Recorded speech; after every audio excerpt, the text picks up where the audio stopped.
Hello student, welcome to friends at preparation YouTube channel. और इस channel पर मैं लेके आता हूँ आपकी क्लास की एजुकेशनल वीडियो।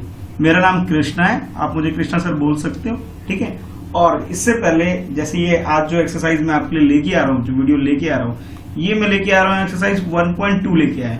और कल मैंने आपको जो करवाया था एक्सरसाइज 1.1, तो जिन बच्चों ने क्लास 10th के बाद जब ये क्लास 11th में आ गए उनके लिए एक्सरसाइज 1.1 तो काफी टफ हो रहा है। बहुत सारे बच्चों ने कमेंट किया और मुझे मैसेज भी किया, सर टफ लग रहा है, समझ में नहीं आ रहा है, काफी प्रॉब्लम हो रही है। तो भाई आप लोगों के लिए एक सोल्यूशन भी मैंने उस वीडियो के अंदर भी बताया था कि बेटा डायरेक्ट क्वेश्चन आपको समझ में नहीं आएंगे, क्योंकि क्लास 10th में जब आप मैथ्स पढ़ते थे तब डिफरेंट था, और जब आप क्लास 11th में आ गए हो तब की मैथ्स में काफी चेंजेस आ गए। तो आपको भी कुछ अपने अंदर चेंजेस लाने होंगे। चेंजेस के लाने वो ये लाने, पहले आपको कॉन्सेप्ट समझना होगा, तब आपको क्वेश्चन समझ में आएंगे।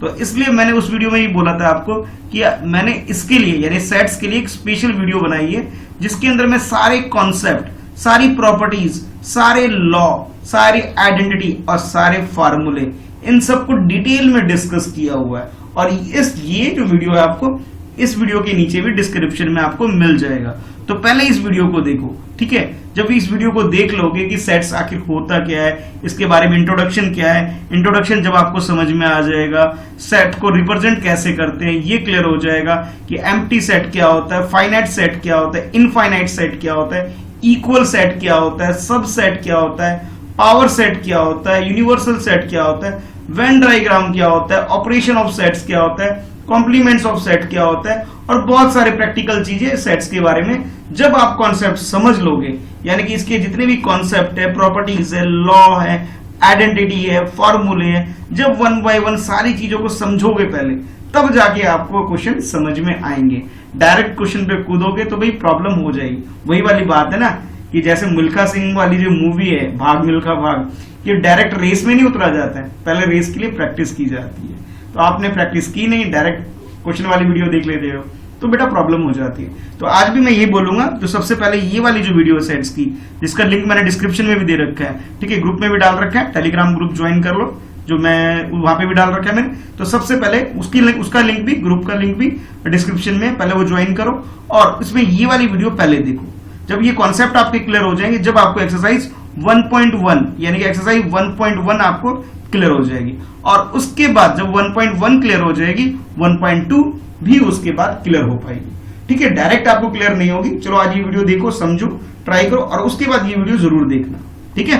तो चलो आज मैं थोड़ा सा बेसिक बता देता हूं आपको, जो इस एक्सरसाइज में यूज करने वाला हूं। तो आज की एक्सरसाइज जो होने वाली 1.2, ये 3 चीजों के ऊपर होने वाली, यानी कि एम्प्टी सेट क्या होता है इसके बारे में हम बात करेंगे, फाइनाइट और इनफाइनाइट सेट क्या है इसके बारे में बात करेंगे, और इक्वल सेट क्या होता है इसके बारे में बात करेंगे, ठीक है, कुछ इस तरह से। तो पहले कॉन्सेप्ट समझो, उसके बाद क्वेश्चन करेंगे, ठीक है। तो जैसे कि बेटा आप देख रहे हो स्क्रीन पर, ये सेट को रिप्रेजेंट कैसे करते हैं इसके बारे में पहले समझ लो। तो सेट को 2 तरीके से रिप्रेजेंट करते हैं, जो कि मैंने एक्सरसाइज 1.1 में भी आपको बताया था कि एक होता है सेट बिल्डर फॉर्म और एक होता है सेट रोस्टर फॉर्म, ठीक है। बिल्डर फॉर्म और रोस्टर फॉर्म में डिफरेंस ये होता है कि जो आपके पास जो बिल्डर फॉर्म है, इसके अंदर हम क्या करते हैं, कंडीशन लगा करके, कोई भी कंडीशन लगा करके, डेफिनेशन लिख करके, क्वेश्चन बना करके, इस तरह से हम सेट के एलिमेंट को बताते हैं। और रोस्टर फॉर्म में क्या होता है, एलिमेंट को एज इट इज लिख देते हैं इसके अंदर, ठीक है।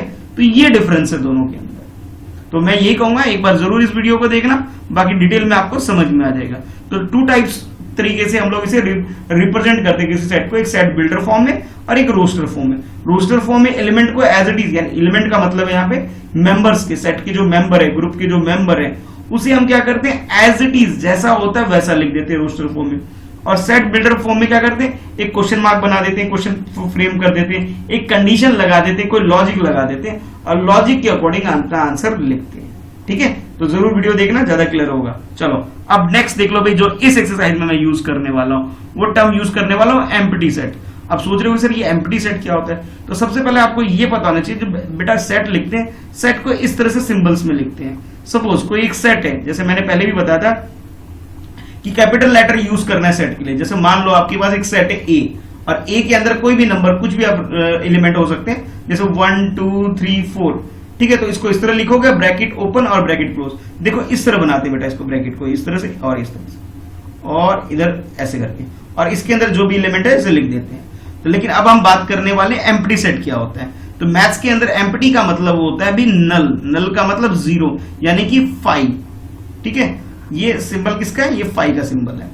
मैंने जीरो बना दो और इसका पेट काट दो, कहने का मतलब ये है सिंपल सा, ठीक है। ये यहाँ पे क्रॉस है, ठीक है, इस तरह भी कर सकते हैं और इस तरह भी कर सकते हैं। 5 यानी कि नल का मतलब होता है जिसका कोई भी मेंबर ना हो, यानी कि एम्प्टी सेट का मतलब होता है एक ऐसा सेट जिसका कोई भी मेंबर नहीं होगा।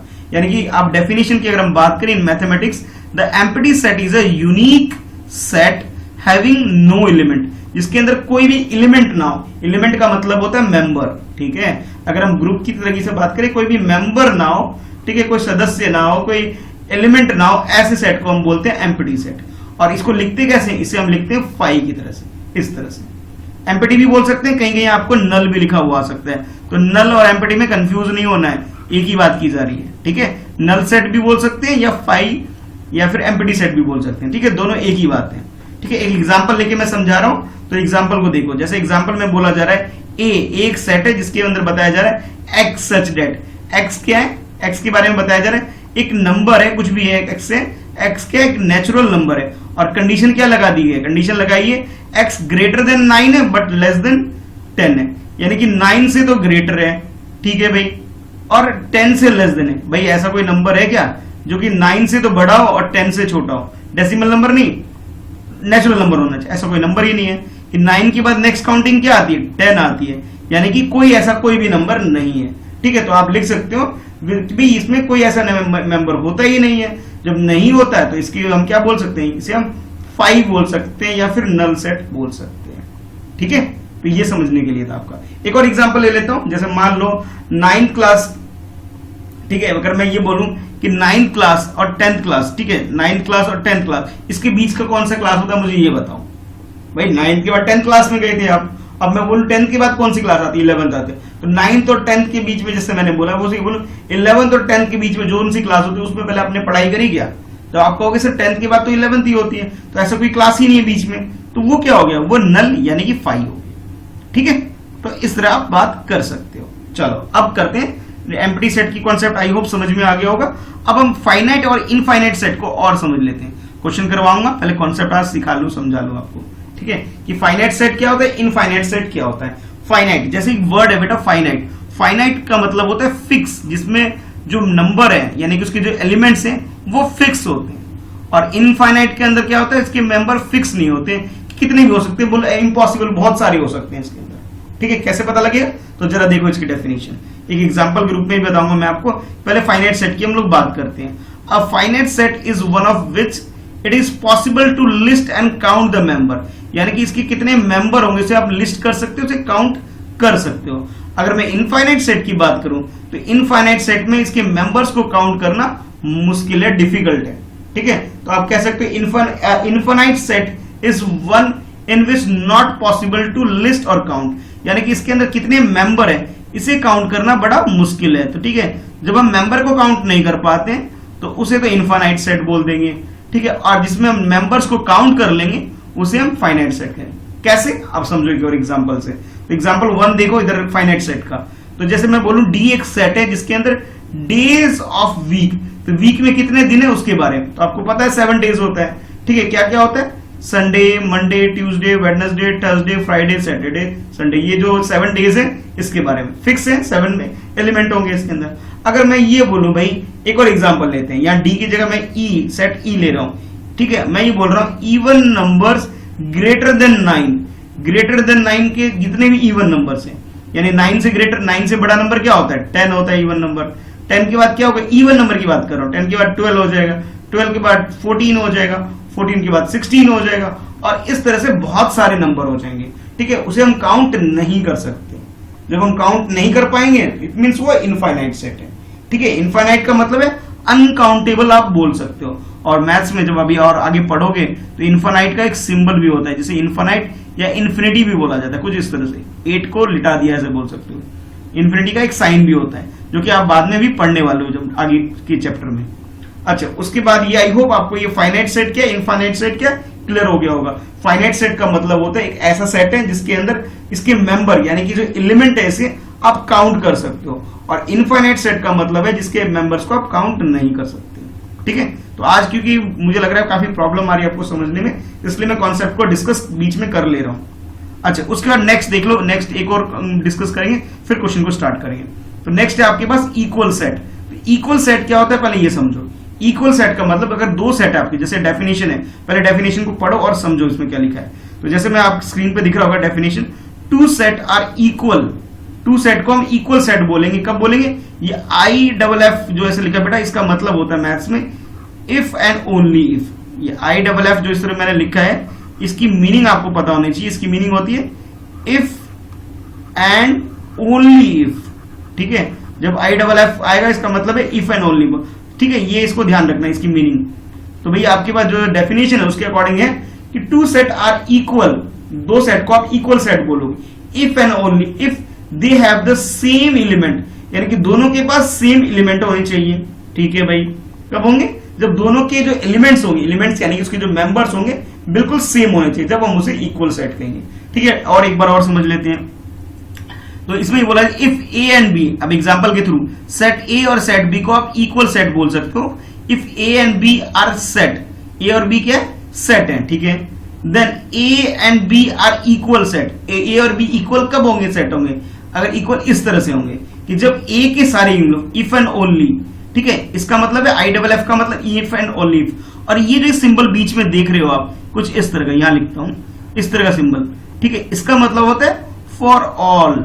ठीक है, इसकी मीनिंग क्या है? For all. कुछ सिंबल है, इसका सिंबल आपको पता होना चाहिए, फॉर ऑल। और इसके अलावा ये सिंबल और यूज हो रहा है जो एक्सरसाइज 1.1 में भी यूज हुआ था। तो इसकी मीनिंग मैंने वहां भी बताई थी आपको। इसका मतलब होता है बिलोंग्स टू। बिलोंग्स टू यानी कि मेंबर है इसका ही। अच्छा, इफ एंड ओनली इफ, ये बेटा मैथ्स भी एक लैंग्वेज ही है और थोड़ा अलग तरीके से पढ़ते हैं। If and only if for all x, जब होगा ये ए और बी इक्वल कब होंगे? इफ एंड ओनली, सिर्फ तभी इक्वल होंगे इफ कंडीशन बताया जा रहा है आपको।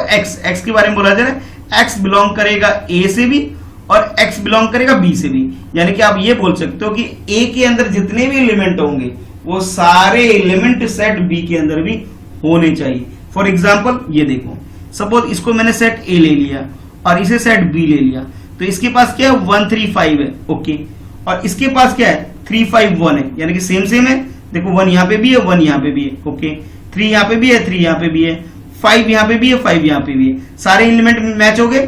तो जब ये सारे इक्वल, सारे मैच कर गए, तो आप ये बोल सकते हो कि भी ए इक्वल टू बी हो जाएगा। कब होगा? जब सारे एलिमेंट मैच कर जाएंगे।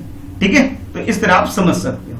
ठीक है, बाकी अभी ये डिटेल में भी आपको समझ में इसलिए नहीं आएगा, मैं डिस्कस अभी नहीं करने वाला हूं, कंफ्यूजन ज्यादा हो जाएगी। ठीक है, तो पहले आपने क्या करना है, ये जो बार बार बोल रहा हूं, इस वीडियो को पहले देखो, कॉन्सेप्ट को सीखो, उसके बाद आपको 1.2 या 1.1 एक्सरसाइज, जो जितनी भी एक्सरसाइज आपको ज्यादा बेटर अंडरस्टैंडिंग आपकी बन पाएगी। चलो फिर स्टार्ट करते हैं फिर आज की एक्सरसाइज, और क्वेश्चन नंबर 1 अब मैं करवाने वाला हूं। तो क्वेश्चन नंबर 1 कुछ इस तरह से है। ठीक है, पहले क्वेश्चन को पढ़ते हैं और फिर समझते हैं। तो क्वेश्चन नंबर 1 में आपसे बोला जा रहा है, which of the following are example of null set. Null set यानी कि एम्प्टी सेट। ठीक है, अभी थोड़ी देर पहले बताया था ना, नल सेट लिखा हुआ आ जाए, एम्प्टी सेट लिखा आ जाए, इट मींस जिसका कोई मेंबर ना हो, जिसके अंदर कोई एलिमेंट ना हो, ऐसे सेट को हम नल सेट बोलते हैं। ठीक है, तो फर्स्ट पार्ट में आपसे बोला जा रहा है, a set of odd natural number. कैसा सेट होना चाहिए? ऑड नेचुरल नंबर, और जो कि डिवाइड किससे हो जाए? डिविजिबल बाय 2, जो कि 2 से डिवाइड हो जाए। भाई जितने भी ऑड नंबर होते हैं, ऑड नंबर तो वही होते हैं जो 2 से डिवाइड नहीं होते हैं। तो यानी कि कोई ऐसा नंबर, ऑड नंबर का पहले तो ये पता होना चाहिए आपको कि ऑड नंबर क्या होता है। तो ऑड नंबर होता है बेटा 1 होता है, 3 होता है, 5 होता है, 7 9 और इस तरह से आप नेक्स्ट निकाल सकते हो। तो जो कि 2 से डिवाइड हो जाए, इनमें से कोई सा भी नंबर 2 से डिवाइड नहीं होगा। तो 2 से डिवाइड नहीं होने की वजह से आप ये बोल सकते हैं ऐसा कोई भी एलिमेंट नहीं है, कोई भी ऐसा नंबर नहीं है जो कि 2 से डिवाइड हो जाए। किसकी बात कर रहा हूं मैं? ऑड नेचुरल नंबर की बात कर रहा हूं, इवन की नहीं। ऑड का मतलब जो मैं आपको बता चुका हूं। तो ऐसा कोई भी एलिमेंट हमारा नहीं बनेगा। तो आप सोल्यूशन में लिख सकते हो, set of all natural number divisible by 2 is null, यानी कि 0। ऐसा कोई सेट हो ही नहीं सकता।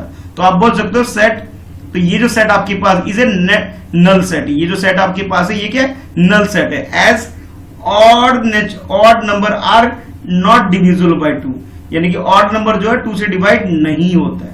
लेकिन यहाँ पे क्या बोला था आपको, डिविजिबल होना चाहिए, जो डिवाइड हो जाए, कोई डिवाइड नहीं होता है, तो ये क्या हो गया, ये नल सेट हो गया हमारे पास। ठीक है, नल सेट की कंडीशन ही ऐसी है ना कि कोई मेंबर नहीं होना चाहिए, तो कोई भी ऑड नंबर नहीं है जो कि 2 से डिवाइड हो। ठीक है, चलो अब देखते हैं सेकंड। तो सेकंड क्योंकि बेसिक अगर आपकी क्लियर है तभी क्वेश्चन समझ में आएगा। तो ऑड नंबर क्या है, प्राइम नंबर क्या है, होल नंबर क्या है, नेचुरल नंबर क्या है, ये क्लियर होना चाहिए आपको। तो सेकंड पार्ट में आपसे बोला जा रहा है set of even prime number. Even prime number क्या होता है, पहले ये क्लियर करो। प्राइम नंबर वो होते हैं जो 1 से डिवाइड हो, यहां लिख देता हूं। प्राइम नंबर क्या होता है, प्राइम नंबर का मतलब होता है भाई जो कि 1 से डिवाइड होगा। ठीक है, 1 से और खुद से, इटसेल्फ, जो कि 1 से और खुद से डिवाइड होगा। ठीक है, उसे हम प्राइम नंबर कहते हैं। फॉर एग्जाम्पल 2, 3, 5, 7, 11, 13, 17, 23, 29, इस तरह से ये प्राइम नंबर्स हैं। और आपसे बोला जा रहा है कि set of even prime number, even prime number का सेट। हाँ भाई, इवन प्राइम नंबर, देखो सारे नंबर यहाँ पे क्या ऑड नंबर है ज्यादातर, सिर्फ 2 को छोड़ के। 2 क्या है, इवन प्राइम नंबर।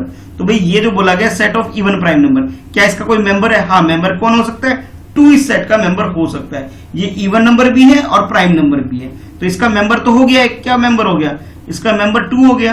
तो आप इस तरह लिख सकते हो सेट को। तो भाई हमें तो वो आइडेंटिफाई करने थे जिसके अंदर कोई मेंबर ही ना बने, लेकिन इसके अंदर एक मेंबर तो बन गया, तो ये नल सेट होगा, नहीं हो पाएगा। तो आंसर लिखोगे set of even prime number is not a null set. ये नल सेट नहीं होगा। क्यों? रीजन देखो, as 2 is a even prime number. 2 क्या है हमारे पास, इवन प्राइम नंबर है हमारे पास, इस वजह से। ठीक है, हमें तो ऐसा सेट चूज करना है ना, ढूंढना है जिसके अंदर कोई मेंबर ही ना हो, एलिमेंट ही कोई ना हो, लेकिन यहाँ पे एक एलिमेंट बन जा रहा है। वो एलिमेंट क्या है, 2 बन गया हमारे पास। ठीक है, चलो अब थर्ड पार्ट देखते हैं भाई।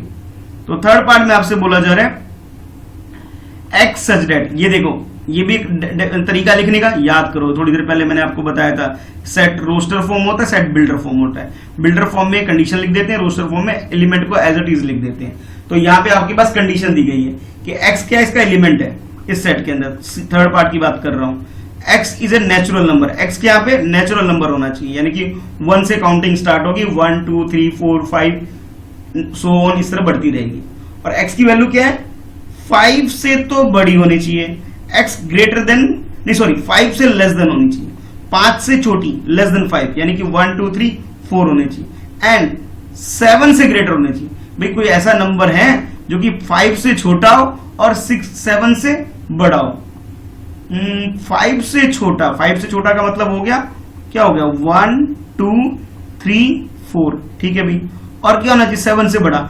इनमें से कोई भी नंबर 7 से बड़ा है क्या, नहीं बड़ा है, कोई भी नंबर बड़ा नहीं है, यानी कि ऐसा कोई भी एलिमेंट पॉसिबल नहीं है।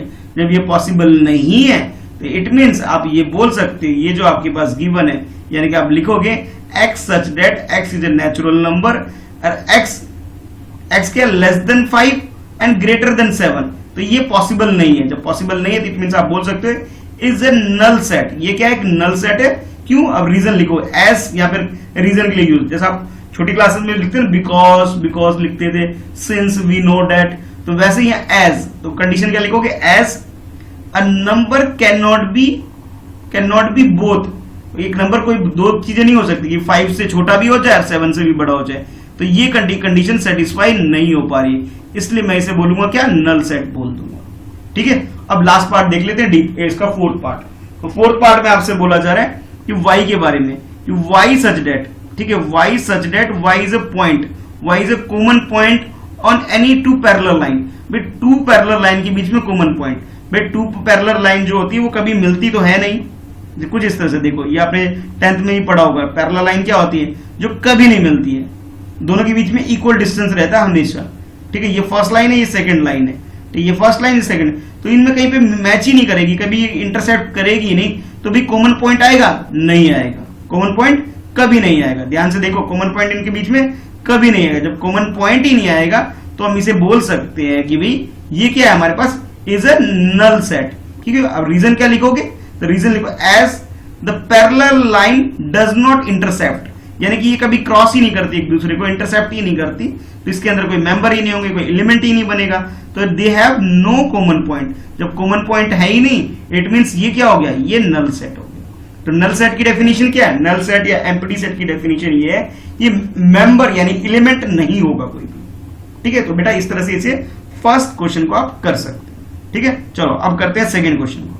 और कोई डाउट हो तो कमेंट बॉक्स में जरूर लिखा करो, ठीक है। मैं नेक्स्ट वीडियो में लेने की कोशिश करूंगा। जैसे आप लोगों ने बताया सर डाउट समझ में नहीं आ रहा है, प्रॉब्लम हो रही है, 10th से 11th में शिफ्ट कर रहे हो, तो मैंने आपको बताया भी, उस वीडियो को एक बार देखोगे तो आपके डाउट्स क्लियर हो जाएंगे। और आज फिर भी मैंने बहुत कुछ डिस्कस करने की कोशिश की है। अच्छा अब देख लो क्वेश्चन नंबर 2। क्वेश्चन नंबर 2 में आपसे बोला जा रहा है which of the following set are finite और इनफाइनाइट। तो भाई एक बार दोबारा याद दिला देता हूं। फाइनाइट का मतलब होता है कि जिसके एलिमेंट्स को आप काउंट कर सकते हो, यानी कि काउंटेबल आप बोल सकते हो, ठीक है। फाइनाइट का मतलब क्या है, काउंटेबल, जिसके मेंबर क्या है यानी एलिमेंट क्या होगा, काउंटेबल होगा। और इनफाइनाइट का मतलब होता है जिसके मेंबर्स को यानी कि एलिमेंट्स को आप काउंट नहीं कर सकते, यानी कि बोलोगे नॉट काउंटेबल, इसको आप काउंट ही नहीं कर सकते हो, तो उसे इनफाइनाइट सेट आप बोल सकते हो। फाइनाइट जिसमें काउंट कर सकते हैं, इनफाइनाइट जिसमें काउंट नहीं कर सकते। अब आपको आइडेंटिफाई करना है कि इसके अंदर फाइनाइट कौन सा है, इनफाइनाइट कौन सा है, ठीक है। चलो देखो फर्स्ट पार्ट देखो। तो फर्स्ट पार्ट में आपसे बोला है set of months of a year. एक ईयर में कितने मंथ्स होते हैं, 12 मंथ्स होते हैं, तो इसे काउंट कर सकते हो। हाँ भी बिल्कुल काउंट कर सकते हो, जनवरी, फरवरी, मार्च, अप्रैल, मई, जून, सो ऑन, दिसंबर तक सारे काउंट कर सकते हो। तो आप इसे क्या बोल सकते हो, फाइनाइट या इनफाइनाइट। ऑब्वियस है इसे भाई फाइनाइट ही बोलोगे, तो लिखोगे answer the set of month of year is a finite set. कौन सा सेट है, फाइनाइट सेट। एज, ये वर्ड याद रखो भाई, कंडीशन लग रहा है बार बार, एज इट कंटेन 12 एलिमेंट। कितने एलिमेंट है, 12 एलिमेंट्स है, जनवरी, फरवरी, मार्च, अप्रैल से लेकर के दिसंबर तक। तो फर्स्ट हमारा क्या हो गया, फाइनाइट सेट हो गया। नेक्स्ट देखो सेकंड पार्ट। तो सेकंड पार्ट में आपसे बोला जा रहा है कि 1 2 3 और डैश डैश डैश, यानी कि काउंटिंग चल रही है, 1 2 3 के बाद 4 5 6 7 8 9 10 चलता रहेगा। तो ये भाई काउंटिंग क्या है, ये तो भाई स्टॉप ही नहीं हो रही कहीं पे। जब स्टॉप ही नहीं हो रही तो ये क्या हो गया हमारे पास, ये फाइनाइट हुआ नहीं भाई, इनफाइनाइट हुआ। क्यों, क्योंकि हम काउंट ही नहीं कर सकते कहां पे जाके ये एंड हो रहा है। तो आप ये लिखोगे कि ये 1 2 3 ये क्या है, इनफाइनाइट सेट है। इनफाइनाइट सेट क्यों, बिकॉज एज लिखते हैं, एज की जगह यहां बिकॉज यूज कर लिया मैंने, चलो अब थोड़ा इजी हो जाएगा। Because it has infinite members, infinite number है, यानी कि एक नेचुरल नंबर की सीरीज चल रही है 1 2 3, बाकी डैश डैश डैश छोड़ने का मतलब ये कि इस तरह और भी नंबर है, 4 होगा, 5 होगा, 6 होगा, 7 होगा, 8 होगा, 9 होगा, 10 होगा, और कब तक जा रहा है कुछ नहीं पता, इनफाइनाइट है। तो इसलिए आपकी मतलब गिनती काउंटेबल नहीं है, काउंट ही नहीं कर सकते हो, तो इसे बोल सकते हो इनफाइनाइट सेट, ठीक है। सेकंड की बात कर रहा था मैं। अब देखते हैं थर्ड पार्ट, देखते हो। तो थर्ड पार्ट में आपसे बोला जा रहा है 1 2 3 डैश डैश डैश, बीच में गैप कर दिया, उसकी जगह क्या लिख दिया, डैश डैश डैश लिख दिया, और उसके बाद लिखा है 99 और 100, यानी कि 1 से लेकर के 100 तक काउंटिंग, ठीक है भाई। 1 से लेकर 100 तक काउंटिंग कर सकते हो, हाँ भाई बिल्कुल कर सकते हो, छोटी क्लासेस में आप करते भी थे। तो ये क्या हो गया, ये एक तरह से आप बोल सकते हो ये फाइनाइट है, ये फिक्स है, जिसे आप काउंट कर सकते हो। तो आप लिखोगे यहाँ पे कि भाई 1 2 3 4 तो नहीं लिखा, 1 2 3 डैश डैश डैश 99 और 100 इज अ फाइनाइट सेट। ये क्या है, finite set. As number from 1 to 100 are finite, ये क्या है, फाइनाइट है, जिसे आप काउंट कर सकते हो, 1 से लेके 100 तक काउंटिंग आप कर सकते हो, फाइनाइट है, इसलिए ये हमारा फाइनाइट सेट बन गया थर्ड वाला। यानी कि फाइनाइट का मतलब है जिसे आप मेंबर्स को यानी एलिमेंट को काउंट कर सकते हो, और इनफाइनाइट का मतलब है जिसके एलिमेंट्स को आप काउंट नहीं कर सकते हो, ठीक है। अब देखो फोर्थ देखो। तो फोर्थ में आपसे बोला जा रहा है the set of positive integer greater than 100। Positive integer यानी कि जो प्लस वाले नंबर, और क्या होनी चाहिए, ग्रेटर देन 100। तो 100 से ज्यादा क्या कौन कौन से नंबर होते हैं, 100 से ज्यादा होता है 101 102 103 104, इस तरह की काउंटिंग। कहां तक ये फिक्स नहीं है भाई, बस वो 100 से ग्रेटर बोला गया। तो भाई इसे भी काउंट करना थोड़ा मुश्किल है भाई, सारे काउंट नहीं कर पाओगे। तो आप लिख सकते हो the set of positive integer, fourth वाले की बात कर रहा हूं कि पॉजिटिव इंटीजर ग्रेटर देन 100, जो 100 से ग्रेटर, 100 से बड़ा होगा, तो वो क्या है, वो क्या होगा, हमारा इनफाइनाइट सेट हो जाए। इनफाइनाइट क्यों हो गया, क्योंकि ये जो नंबर है जो ग्रेटर देन 100 की अगर बात करूं मैं, ग्रेटर देन 100, ये क्या इनफाइनाइट है, यानी कि ये बहुत, जब जो आप बोलोगे उसके आगे मैं एक और नेक्स्ट बोल दूंगा, यानी कि इसे हम काउंट नहीं कर सकते। इनफाइनाइट है इसलिए ये सेट भी इनफाइनाइट हो जाएगा। इनफाइनाइट का मतलब है जिसे आप काउंट नहीं कर सकते। और लास्ट पार्ट है इसका फिफ्थ पार्ट। फिफ्थ पार्ट में आपसे बोला जा रहा है set of prime numbers less than 99, ये 99 से जो छोटा प्राइम नंबर है वो सारे, ये पॉसिबल है भाई। तो प्राइम नंबर आपके क्या क्या होते हैं, चलो भी कमेंट करके बताना सारे प्राइम नंबर 99 तक के जितने भी प्राइम नंबर है सब कमेंट करके बताना, ताकि मुझे भी पता लगे आपने छोटी क्लासेस में पढ़ाई करी है या ऐसे 10th में मार्क्स उठा के लिए आए हो, पता लगेगा मुझे। ठीक है, प्राइम नंबर 2 से लेकर के 100 के बीच में जितने प्राइम नंबर उस तरह लिखना है। जैसे फॉर एग्जांपल मैं शुरू के लिख देता हूँ, 2 के बाद 3, 3 के बाद 5, 5 के बाद 7, 7 के बाद 11, 11 के बाद 13, 13 के बाद 17, 17 के बाद 19। अब सारे थोड़ी लिखूंगा, कुछ अपने आप लिखना। ठीक है, प्राइम नंबर क्या होता है, जो खुद से डिवाइड होते हैं और 1 से डिवाइड होते हैं। ठीक है, अब ये बोला जा रहा है कि ये फाइनाइट इनफाइनाइट, बिल्कुल फाइनाइट है। क्यों फाइनाइट है, क्योंकि आप इसे काउंट कर सकते हो 99 तक के बीच में जितने फाइनाइट नंबर है। तो आप लिखोगे set of prime number less than 99। ये क्या है, finite set, is a finite set. क्यों, reason as prime number which are less than 99 are finite. ये फाइनाइट है, इसे आप काउंट कर सकते हो। इट मींस ये क्या हो गया, फाइनाइट सेट हो गया। ठीक है, तो सेकंड क्वेश्चन में हमें ये चेक करना था कि फाइनाइट है या इनफाइनाइट सेट है, कौन सा सेट है, हमें ये आइडेंटिफाई करना था। ठीक है, फाइनाइट का मतलब एक समझने के लिए बता रहा हूं मैं आपको, काउंटेबल जिसे आप काउंट कर सको, इनफाइनाइट जिसे आप काउंट नहीं कर सकते। ठीक है, चलो अब चलते हैं नेक्स्ट क्वेश्चन, क्वेश्चन नंबर 3 को देखते हैं। ठीक है, एक बार क्वेश्चन नंबर 3 को देखो। अगेन फाइनाइट और इनफाइनाइट वाला क्वेश्चन फिर से आ गया। इसके अंदर भी आपको चेक करना है कि कौन से आप काउंट कर सकते हो और कौन से काउंट नहीं कर सकते हो। ठीक है, सेकंड क्वेश्चन की तरह ही है, बिल्कुल सिमिलर है, बस क्वेश्चन को समझना होगा आपको, लैंग्वेज समझनी होगी बस, और कुछ नहीं। तो क्वेश्चन पूछा जा रहा है आपसे, state whether the each of the following set is finite और इनफाइनाइट। अगेन फाइनाइट मींस जिसे हम काउंट कर सकते हैं, ठीक है, काउंटेबल, और इनफाइनाइट जो नॉट काउंटेबल है, जिसे हम काउंट नहीं कर सकते। ठीक है, चलो इस पर रफ कर देते हैं। फाइनाइट यानी जिसे काउंट कर लेंगे, इनफाइनाइट जिसे काउंट नहीं कर सकते। अब देखते हैं फर्स्ट पार्ट। तो फर्स्ट पार्ट में आपसे बोला जा रहा है a set of line which are parallel to X axis. तो ये आप जो छोटी क्लासेस में यानी 10th क्लास तक पढ़ते आ रहे हो, ये आपका एक्स एक्सिस है, ये आपका वाई एक्सिस है। ठीक है, अब आपसे पूछा जा रहा है कि वो सारी लाइन जो एक्स एक्सिस के पैरेलल है।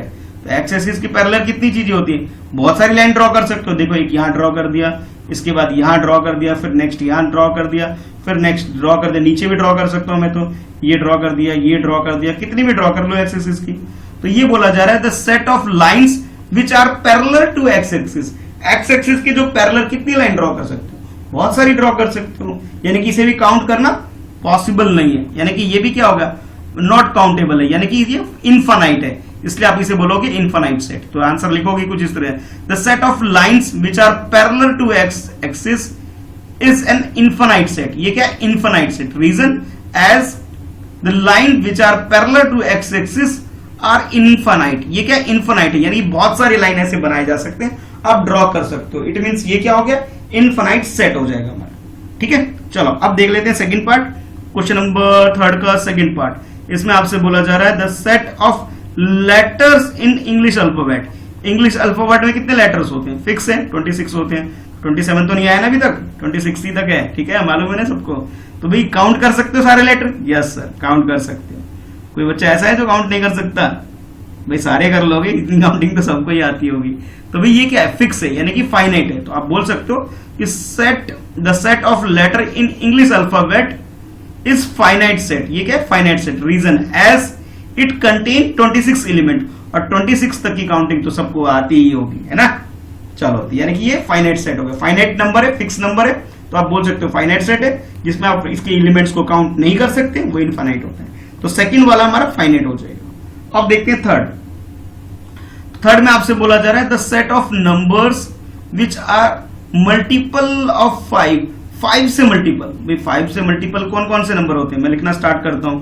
5 हो जाएगा, 10 हो जाएगा, 15 हो जाएगा, ठीक है, 15 के बाद 20 हो जाएगा, 20 के बाद 25 हो जाएगा, डैश डैश डैश डैश 50 हो जाएगा, 50 के बाद डैश डैश डैश 50 के बाद क्या होगा, चलो लिख देता हूँ, 50 के बाद 55 हो जाएगा, 60 हो जाएगा, 60 के बाद 65 हो जाएगा। भाई फिक्स ही नहीं है कितने होगा, अगले अगले हर 5 ऐड करते जाओ, नेक्स्ट आता चले जाएगा। तो आप ये लिख सकते हो इस थर्ड के में आंसर में, the set of numbers which are multiple of 5 is an infinite set. ये क्या है, इनफाइनाइट सेट। अब रीजन क्या, as the multiples of 5 are infinite, कि मल्टीपल्स ऑफ 5 जो होंगे वो इनफाइनाइट है, जिसे हम काउंट नहीं कर सकते भाई कितने हैं, तो इसलिए ये क्या हो गया, ये इनफाइनाइट सेट हो जाएगा हमारा। ठीक है, अच्छा, अब देखते हैं फोर्थ पार्ट। तो फोर्थ में आपसे बोला जा रहा है set of animals living on the अर्थ, कि भाई इस अर्थ के ऊपर, हमारी धरती यानी प्लेनेट के ऊपर, अर्थ के ऊपर कितने एलिमेंट, कितने ऐसे एनिमल्स हैं, उसके बारे में बताओ भाई। अब बताओ भाई, थोड़ा कंफ्यूजन क्रिएट हुआ। अरे भाई काउंट कर सकते हैं, अगर उसे इकट्ठा कर दो एक जगह, मतलब काउंट तो किया जा सकता है ना, फिक्स ही तो होंगे भी 1 लाख 2 लाख 5 लाख 10 लाख 50 लाख 1 करोड़, कितने भी हो, फाइनाइट ही तो होंगे, काउंट तो कर सकते हैं उसे हम एक जगह में इकट्ठा कर दूं तो आप ये बोल सकते हो the set of animal living on the earth is a finite. ये क्या है, फाइनाइट, यानी इसे आप काउंट कर सकते हो। तो रीजन लिख दोगे as the number of an animal living on the earth is finite. ठीक है, फिक्स नंबर है, कितने भी हो सकते हैं, फिक्स होंगे। तो आप ये बोल सकते हो ये क्या है, फाइनाइट सेट हो गया। कैसे फाइनाइट सेट पता लगा मैंने, क्योंकि नंबर्स फाइनाइट है, इसलिए इसे फाइनाइट सेट में आप डाल सकते हो। अच्छा, अब लास्ट पार्ट है इस क्वेश्चन का, क्वेश्चन नंबर 3 का लास्ट पार्ट है, जिसमें आपसे बोला जा रहा है the set of circle passing through origin 0 0। याद करो भाई, ये जो एक्स एक्सिस वाई एक्सिस आप पढ़ रहे थे, कोऑर्डिनेट ज्योमेट्री क्लास 10 पढ़ के आए हो ना, तो इस पॉइंट को यानी कि ओरिजिन पॉइंट को हम क्या बोलते हैं, 0 0 बोलते हैं। ठीक है, ये ओ पॉइंट लिख देते थे ना, तो ये ओरिजिन पॉइंट है। तो आपसे पूछा जा रहा है सेट ऑफ सर्कल, एक set of a circle passing through the origin, origin से पास होने वाले ऐसे कितने सर्कल आप ड्रॉ कर सकते हो, बहुत सारे ड्रॉ कर सकते हो भाई। कैसे, फॉर एग्जांपल देखो, ये देखो मैंने एक ऐसे ड्रॉ कर लिया, एक आप ऐसे ड्रॉ कर लो, ये दोनों पास हो रहे, एक ऊपर की तरफ ड्रॉ कर लो, एक नीचे की तरफ ड्रॉ कर लो, एक ऐसे ड्रॉ कर लो, बहुत सारे ड्रॉ कर सकते हो, कहने का मतलब है।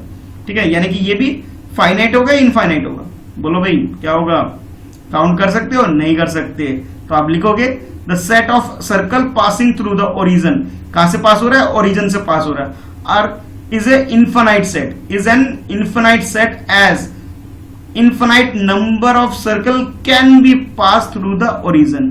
तो ओरिजिन जो पॉइंट है, इस पॉइंट से आप एन नंबर ऑफ बहुत सारे सर्कल पास करा सकते हो, इनफाइनाइट सर्कल्स आप पास कर सकते हो।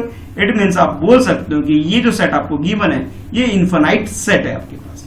ठीक है, क्योंकि इसमें कितने भी, यानी कि जब हमारे पास फिक्स एलिमेंट्स होते हैं तो उसे हम फाइनाइट बोलते हैं, जब हमारे पास फिक्स एलिमेंट नहीं है, बहुत सारे हैं जिसे हम काउंट भी नहीं कर सकते, वो सारे क्या है, इनफाइनाइट सेट है हमारे पास। ठीक है, तो क्वेश्चन नंबर 3 आपका इस तरह कंप्लीट हो गया। चलो अब देख लेते हैं क्वेश्चन नंबर 4 देख लेते हैं। अच्छा, अब याद करो, थोड़ी देर पहले मैंने आपको सिखाया था इक्वल सेट के बारे में। ठीक है, दोबारा याद दिलाता, तो इक्वल सेट का मतलब होता है ए और बी इक्वल कब होंगे, if and only if. Condition क्या है कि ए के अंदर जितने भी एलिमेंट होंगे वो सारे एलिमेंट, जैसे फॉर एग्जांपल मैंने जो स्टार्टिंग में लिया था 1 3 5 लिया था, एक मिनट दोबारा लिख देता हूं, 1 3 और 5 लिया था। ठीक है, और बी के अंदर भी मैंने कुछ एलिमेंट इसी तरह से लिए थे 3 1 5। ठीक है, ये दोनों इक्वल कब होंगे, जब दोनों के एलिमेंट यानी कि x मान लेता हूं, for all x belongs to a and x belongs to b, जो कि x का मतलब यह एलिमेंट होंगे कि भाई इसके जो भी एलिमेंट है यानी कि 1 3 5 जो होंगे, सेम एलिमेंट अगर b के पास भी है, दोनों के पास अगर सेम एलिमेंट है, तब हम इसे इक्वल बोलेंगे। तो इक्वल सेट की कंडीशन क्या है, ये देख लो भी कंडीशन, दोबारा ये रिवाइज कर लो, a and b is equal set if and only if, कि भाई इसके जो एलिमेंट है यानी ए के जो एलिमेंट है और बी के जो एलिमेंट है वो सारे एलिमेंट सेम होने चाहिए। तो आप लिख सकते हो x such that for x belongs to, for all x belongs to a, और x किससे बिलोंग होना चाहिए, b से भी बिलोंग होना चाहिए। जब ये दोनों से बिलोंग करेंगे, जो इसके एलिमेंट होंगे x जो होंगे दोनों से बिलोंग करेंगे, यानी दोनों के एलिमेंट अगर सेम है तब आप इक्वल सेट बोलो। ठीक है, चलो अब आ जाओ क्वेश्चन, ये तो कॉन्सेप्ट था, आप क्वेश्चन के ऊपर आ जाओ। तो क्वेश्चन में आपके पास कुछ इस तरह से, ये 4 पार्ट है, इसके बाद चारों पार्ट को करेंगे। तो आपसे बोला जा रहा है in the following state whether A और बी इक्वल और नॉट, यानी ए और बी चेक करना है इक्वल है या नहीं है। चलो भाई एक करके चेक करते हैं। तो ए पार्ट में आपके पास जो ए सेट है, ए सेट आपके पास यही है, A B C D small letter में, और बी के पास क्या है, बी के पास भी A B C D same वही है, बट ऑर्डर आगे पीछे लिख दिया, बस दोनों सेम है, एलिमेंट बिल्कुल मैच कर रहे हैं, बस ऑर्डर आगे पीछे हो रखा है। तो आप लिख सकते हो ऑर्डर इन विच, तो आप कैसे, order in which element of set are listed are significant not significant. ठीक है, यानी कि सिग्निफिकेंट लिस्टेड जो है बिल्कुल एक जैसे हैं। अब ये बोल सकते हो कि जो भी एलिमेंट ए के अंदर है, कैपिटल ए सेट के अंदर है, वही एलिमेंट कैपिटल बी के अंदर भी है, तो आप ये बोल सकते हो कि सेट ए और बी इक्वल है। ठीक है, दोनों के अंदर देखो, ये देख लो ना, देख के भी आप आइडेंटिफाई कर सकते हो ए बी सी डी। यहाँ पे भी देखो ए बी सी और डी, बस ये ऑर्डर आगे पीछे लगा रखा है, बाकी है तो सेम, तो ये इक्वल सेट हो गया। अच्छा, अब देखते हैं सेकंड। सेकंड में आपके पास 4 8 12 16, सेट ए में आपके पास क्या है 4 8 12 16 है। ठीक है भाई, और बी में आपके पास क्या है 4 8, ठीक है, मैच मैच हो गया। 16 16 भी है, पर भाई यहाँ पे क्या है 18 है। ओहो, एक के पास 18 है, 18 बिलोंग्स टू सेट बी और 12 बिलोंग्स टू सेट ए। ये दोनों डिफरेंस क्रिएट कर रहे हैं। ए के पास 12 है पर बी के पास 12 नहीं है, और बी के पास जो 18 है वो ए के पास नहीं है। तो देयरफॉर आप लिख सकते हो जैसे मैंने लिखा है, we know that 12 belongs to set A, and जो 12 किसे बिलोंग करता है, सेट ए से बिलोंग करता है, but 12 does not belongs to set B. 12 set B के पास तो है ही नहीं। जब नहीं है तो आप लिखोगे therefore A is not equal to B, इस तरह लिखोगे, ए इज इक्वल टू का साइन लगा के क्रॉस लगा दोगे। ठीक है, इक्वल टू दोबारा छोटा लिखता हूं थोड़ा सा, ए लिखोगे और ये इक्वल टू का साइन लगा के क्रॉस लगा दोगे और बी लिख दोगे। इट मीन्स हो गया ए नॉट इक्वल टू बी, यानी कि इक्वल नहीं है। अच्छा, अब आते हैं थर्ड पे। तो थर्ड में जो आपके पास है, इसमें आपसे बोला जा रहा है कि भी एक सेट है जिसके अंदर ये मेंबर है ए 2 4 6 8 10। ठीक है भाई, और इसके बाद नेक्स्ट में जो आपसे कोई कंडीशन लगा के बताया जा रहा है बी के बारे में, तो ए के बारे में एलिमेंट तो आपको क्लियर हो गया 2 4 8 6, और बी के बारे में बोला जा रहा है x such that x is a positive even integer. Positive even integer है। ठीक है, इवन इंटीजर का मतलब है जो 2 के टेबल्स में आता हो और पॉजिटिव होना चाहिए, जो कि एक्स जो होगा वो लेस देन इक्वल टू 10 होगा। लेस देन इक्वल टू 10 का मतलब है क्या क्या हो जाएगा, ये देखो 2 हो जाएगा, जैसे मैंने लिखा है 2 4 6 8 और 10 भी होगा। 10 क्यों होगा, क्योंकि देखो यहाँ पे इक्वल टू, इस सिंबल को बोलते हैं, ये जो सिंबल आपको मिल जाएगा इसका मतलब होता है लेस देन इक्वल टू, या इसे रीड करो कि x is less than equal to 10। ठीक है, अगर मान लेता हूं, एक और एग्जांपल बता देता हूं, अगर ऐसा लिखा हुआ आ जाए बेटा, ऐसा लिखा हुआ आ जाए, तो इसे रीड करो कि x is greater than equal to 10, और इक्वल टू का साइन तो आप जानते ही हो, लेस देन इक्वल टू थोड़ा सा समझना था बस। ये लेस देन इक्वल टू का मतलब है कि x जो होगा 10 से लेस भी हो सकता है और 10 के इक्वल भी हो सकता है। तो देखो क्या क्या है 2 4 6 8 और 10। तो 10 तो भाई बी के पास है, बट ए के पास है क्या, हाँ, अरे दोनों के पास है, वाह भाई वाह, फिर तो मैचिंग हो गया बिल्कुल। यहाँ पे भी क्या है 2 4 6 8 10, और यहाँ पे भी आपके पास क्या हो गया 2 4 6 8 10, दोनों के पास सेम सेम है। तो आप बोल सकते हो therefore A is equal to B. बस दोनों में लिखने का तरीका अलग था, एक में सेट बिल्डर फॉर्म में लिखा था, एक में सेट रोस्टर फॉर्म में लिख दिया, बस इतना सा, लेकिन एलिमेंट दोनों में सेम है। अच्छा, अब देखते हैं लास्ट पार्ट, क्वेश्चन नंबर 4 का ही 4th पार्ट है बेटा, जिसके अंदर बोला जा रहा है ए बोला जा रहा है x such that, x element है, x such that x is a multiple of 10। 10 का मल्टीपल क्या होता है, 10 का मल्टीपल होता है भाई 10 20 30 40 50 60 पता नहीं कितने हैं, यानी कि ये तो क्लियर हो गया, ये फाइनाइट नहीं है, इनफाइनाइट सेट की कैटेगरी के अंदर आ गया है। अच्छा, बी के बारे में आपसे बोला जा रहा है कि बी के आपके पास, बी के बारे में बोला जा रहा है, ये देखो बी के बारे में बोला जा रहा है क्या क्या मेंबर है इसके बाद 10 15 लो भाई गड़बड़ हो गई, 25 गड़बड़ हो गई, क्योंकि सेट ए के अंदर तो भाई 10, ये इसके अंदर क्या आएगा, इसके 10, इसके अंदर आएगा 10 का मल्टीपल्स।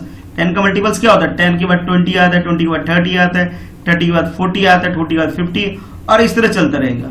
और बी में आपसे तो क्लियर बोल दिया गया 15 है और 25 है, तो 15 और 25 क्या है, ये बी से तो बिलोंग करेगा बट ए से बिलोंग नहीं करेगा, तो आप लिख दोगे 15 बिलोंग्स टू बी, बी से तो बिलोंग करेगा बट 15 नॉट बिलोंग्स टू ए।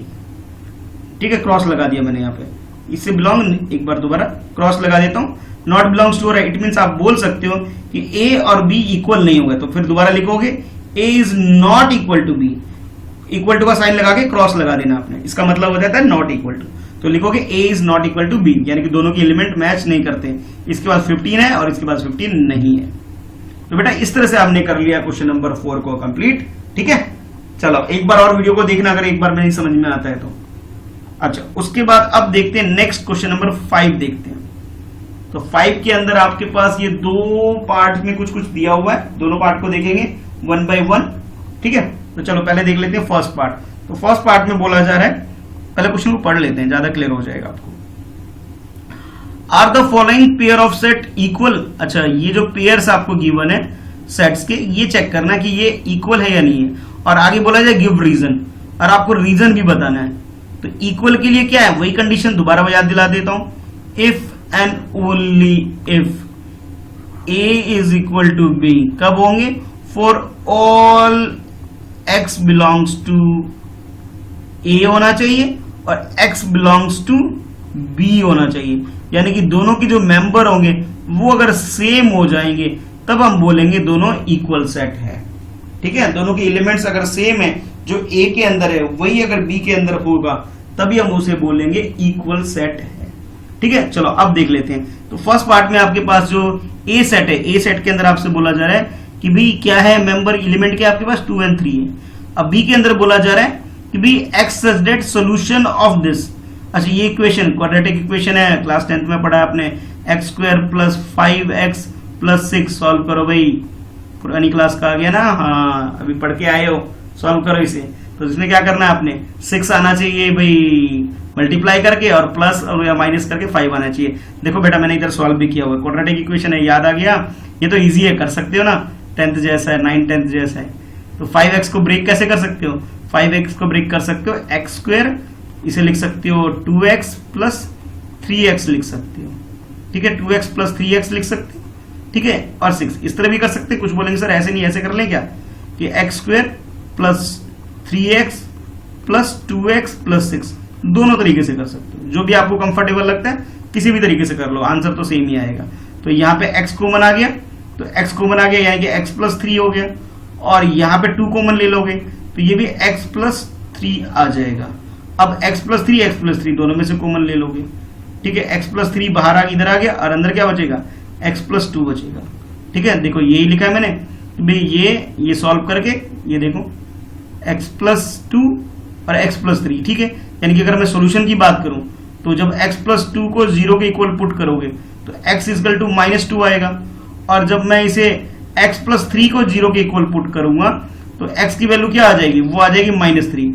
यानी कि यहाँ पे तो -3 है, -2 आ रहा है, -3 आ रहा है, और लेकिन जो सेट A के अंदर है, सेट B की में जो वैल्यू है आपके पास, सेट B आपका क्या हो जाएगा, सेट B अगर मैं लिखूं तो लिखूंगा -2 और -3 आ गया।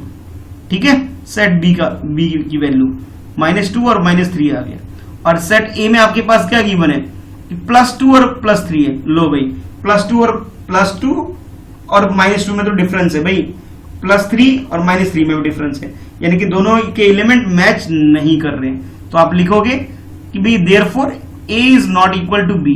रीजन क्लियर है, आपको दिख रहा होगा, दोनों के एलिमेंट सेम नहीं है आपके पास। ठीक है, तो ये तो फर्स्ट पार्ट हो गया। अब देखते हैं सेकंड पार्ट इसका। तो सेकंड पार्ट में आपसे क्या बोला जा रहा है, तो सेकंड पार्ट में आपसे बोला जा रहा है इफ नहीं, यहाँ पे A के बारे में, सेट A गिवन है, x such that x is a letter in the word follow. Follow के अंदर जो भी लेटर है उसका सेट बना लो, बना लेते हैं भाई। तो देखो मैंने यहाँ बनाया x such that x is a letter in the word follow। तो f एक बार लिख लिया, ठीक है भाई, o 2 बार है लेकिन लिखेंगे एक बार ही, l 2 बार है लिखेंगे एक बार ही, और w यानी f o l w, ये इसके एलिमेंट हो गए सेट A के।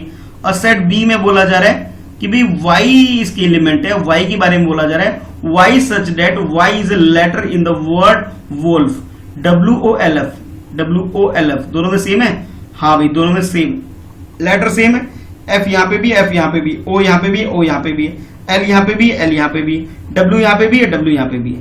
तो इसका मतलब ये क्या होगा कि सेट A और B जो है, ये क्वेश्चन नंबर 5 का जो सेकंड पार्ट है, यानी कि ये देखो, ये मैं सॉल्व कर रहा हूँ सेकंड पार्ट, इसके अंदर दोनों के एलिमेंट मैच हो गए।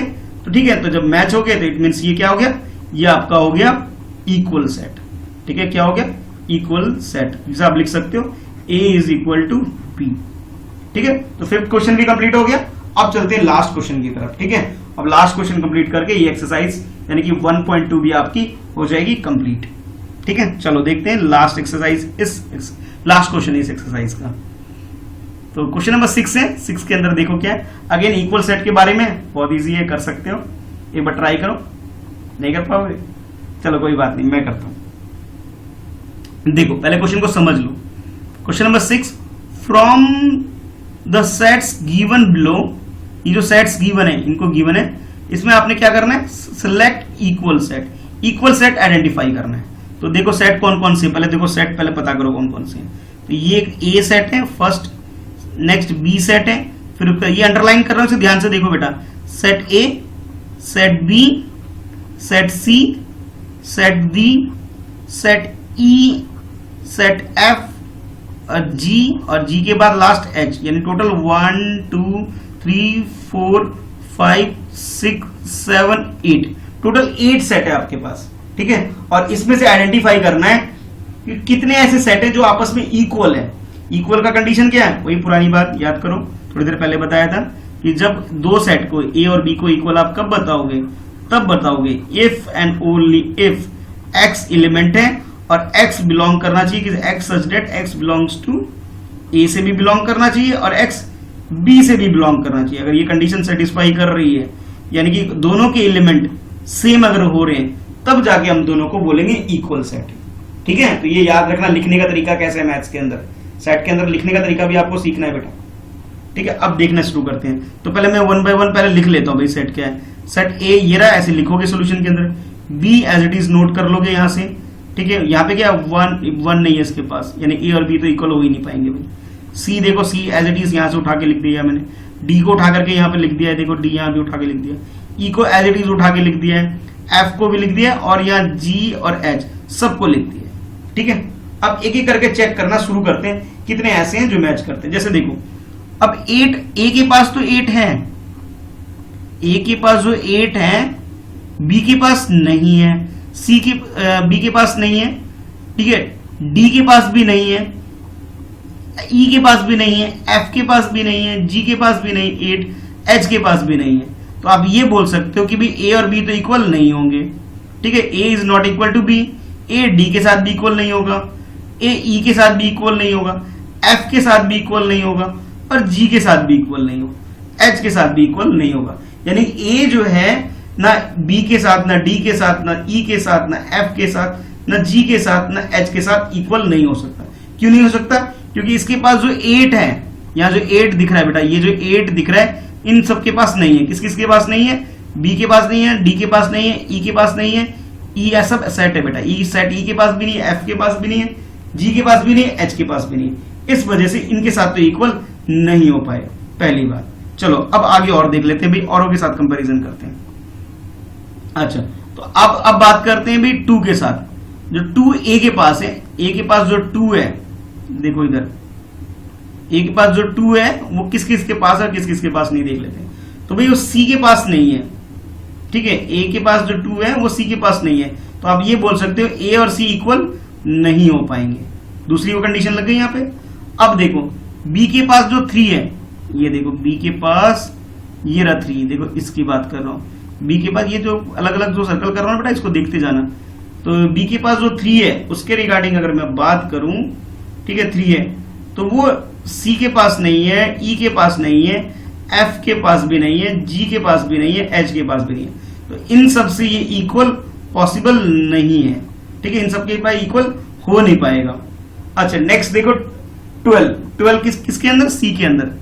12 किसके अंदर देखना है? सी के अंदर। देखो 12 सी सेट सी के अंदर जो 12 है, यानी इसकी बात कर रहा हूं, ठीक है। इसके पास तो है लेकिन बाकी किस किस के पास नहीं है? डी के पास नहीं है, ई के पास नहीं है, एफ के पास नहीं है, जी के पास भी नहीं है, एच के पास नहीं है। तो इन सब के साथ ये इक्वल नहीं हो पाएगा, ठीक है। देख किस किस के साथ नहीं हो पाएगा?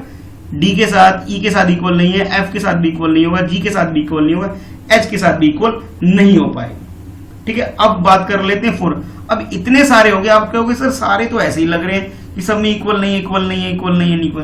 तो इक्वल क्या है सर? डायरेक्टली पहले हमें तो वो बताओ। तो जैसे मैं डायरेक्ट चलता हूं, मैं चलता हूं बी और डी के पास और ई और जी के पास चलता हूं, ठीक है। चलो देख लेते हैं पहले बी और डी। बी में आपके पास क्या है? 1 2 3 4, ठीक है। डी में आपके पास क्या है? 1 2 3 4, उल्टे पुल्टे हैं लेकिन है तो एलिमेंट सेम, तो ये दोनों इक्वल सेट हो जाएंगे। और इसके अलावा जैसे कि मैंने यहां लिखा है, क्या लिखा है? ई और जी, ई और जी, ई और जी। देखो ई को देखो, ई के अंदर क्या है आपके पास? -1 +1, और जी के पास भी क्या है? +1 -1। ये दोनों सेम है, बाकी कोई सा भी सेम नहीं है। दोबारा लिख देता हूं मैं यहाँ पे एक बार। ये देखो सेट बी के अंदर देखो, सेट बी लिखो पहले, सेट बी के एलिमेंट, और फिर सेट डी के एलिमेंट लिखो। डी के एलिमेंट क्या क्या, ये दोनों सेम है। सेम क्या क्या है चलो देख लेते हैं। पहले बी की बात करते हैं। बी में आपके पास है 1 2 3 4, ठीक है भाई, 1 2 3 4 लिख देते हैं भाई। क्या क्या है बी के पास, 1 2 3 4। और डी को देख लेते हैं, तो डी के अंदर आपके पास क्या है, डी के अंदर आपके पास है 3 1 4 2, ठीक है भाई, 3 1 2 4 दोनों सेम सेम है। 3 यहाँ भी है, 3 यहाँ भी है, 1 यहाँ पे भी है, यहाँ पे भी है, 2 यहाँ पे भी है, यहाँ पे भी है, 4 यहाँ पे भी, यहाँ पे भी। तो सारे एलिमेंट में मिल गए, तो आप लिख सकते हो देयरफॉर, ये बड़ा ये सिंबल है, इसको देयरफॉर बोलते हैं, therefore B is equal to D. ये तो चलो भाई एक मिल गया इक्वल सेट हमें। नेक्स्ट देखो, नेक्स्ट मैं बात कर रहा हूं ई और जी की, ठीक है। ई के सेट में देखो और जी के सेट में देखो, ठीक है। पहले ई को देखेंगे फिर जी को देखेंगे, ठीक है भाई। चलो भाई ई को देख लेते हैं पहले। तो ई के लिए आपके पास है, ई में आपके पास है -1 +1, और जी में आपके पास +1 -1। तो ई पहले ई का लिख लेते हैं। ई में आपके पास है -1 +1, जी में आपके पास है +1 -1, ठीक है। दोनों के पास एलिमेंट हो गए सेम, तो आप लिख सकते हो therefore E is equal to G. Element same है इस वजह से, बाकी किसी का भी मैच नहीं कर पा रहा है। तो आप फाइनली लिख सकते हो जो इक्वल जो हमारे पास है वो कौन कौन से दो सेट हमारे पास इक्वल सेट के पेयर्स मिल गए। फर्स्ट पेयर है B is equal to D, second pair है आपके पास E is equal to G, ठीक है। तो इस तरह से ये जो आपकी एक्सरसाइज है 1.2 कंप्लीट हो गई। वीडियो लाइक करना जरूर भाई, बड़ी मेहनत हो गई मेरी तरफ से भी, ठीक है। लाइक जरूर करना और अपने बाकी क्लासमेट को, फ्रेंड को जरूर शेयर करना इस वीडियो को, ठीक है। और हाँ, जैसा मैंने स्टार्टिंग पहले भी बोला था, दोबारा याद दिला रहा हूं कि भाई वो जो वीडियो मैं बता रहा हूं कि भाई कॉन्सेप्ट की वाली वीडियो, उसे जरूर देखना। कौन सी, ये वाली देखो। देखो बच्चों, इस वाली वीडियो की मैं बात कर रहा हूं तो इस वीडियो को जरूर देखना, ताकि आपके जो सेट्स के रिगार्डिंग में जितने भी कॉन्सेप्ट है, प्रॉपर्टीज है, लॉ, आइडेंटिटी, फॉर्मूलाज, सब आपकी क्लियर हो जाए। जब आपको सारी चीज क्लियर होगी तब आपको क्वेश्चन समझना थोड़ा इजी हो जाएगा। तो पहले इस वीडियो को जरूर देखो, नीचे डिस्क्रिप्शन में जरूर देखो पहले, ठीक है, ताकि आपके सारे कॉन्सेप्ट क्लियर हो जाए। और हाँ, ये जो चैनल है फ्रेंड्स एट प्रिपरेशन, बेटा इसे सब्सक्राइब कर लो, ताकि आपकी 11th क्लास की और भी मैथ्स की सारी वीडियो आपको मिल सके, ठीक है। तो आज के लिए इतना ही है इस वीडियो में, यानी कि एक्सरसाइज 1.2 में इतना ही है। अब मिलेंगे नेक्स्ट वीडियो, यानी कि 1.3 एक्सरसाइज को कंप्लीट करेंगे। और इस वीडियो को देख के आना, कॉन्सेप्ट को समझ के आना। अगर कोई डाउट रहता है तो कमेंट बॉक्स में लिख सकते हो, मैं आपकी प्रॉब्लम्स जो भी नहीं समझ में आ रहा है नेक्स्ट वीडियो में सॉल्व करूंगा, ठीक है। चलो फिर बाय।